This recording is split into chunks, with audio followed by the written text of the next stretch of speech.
আপনি কি জানেন পৃথিবীর এমন একটি প্রাণী আছে যে একই সঙ্গে স্তন্য পায় আবার ডিমও পারে? এর নাম হচ্ছে প্লাটিপাস।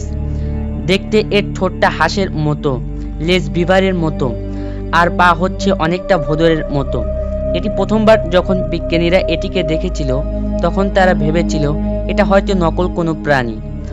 আরও অবাক করা বিষয় হলো পুরুষের প্লাটিপাসের পেছনে পায়ে বিষাক্ত কাঁটা থাকে যা শত্রুকে মারাত্মকভাবে ব্যথা দিতে পারে।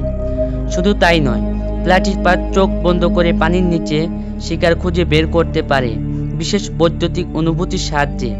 প্রকৃতির এই অবিশ্বাস্য প্রাণীটি শুধু অস্ট্রেলিয়াতেই পাওয়া যায়। আপনার মতে পৃথিবীর সবচেয়ে অদ্ভুত প্রাণী কি প্লাটিপাস, নাকি এর থেকেও অদ্ভুত কোনো প্রাণী নাম জানেন? কমেন্টে লিখুন। আপনি কি জানেন পৃথিবীর এমন একটি প্রাণী আছে যে একই সঙ্গে স্তন্য পায় আবার ডিমও পারে? এর নাম হচ্ছে প্লাটিপাস। দেখতে এর ঠোঁটটা হাঁসের মতো, লেজ বিভারের মতো, আর পা হচ্ছে অনেকটা ভোঁদরের মতো। এটি প্রথমবার যখন বিজ্ঞানীরা এটিকে দেখেছিল তখন তারা ভেবেছিল এটা হয়তো নকল কোনো প্রাণী। আরও অবাক করা বিষয় হলো পুরুষের প্লাটিপাসের পেছনে পায়ে বিষাক্ত কাঁটা থাকে যা শত্রুকে মারাত্মকভাবে ব্যথা দিতে পারে।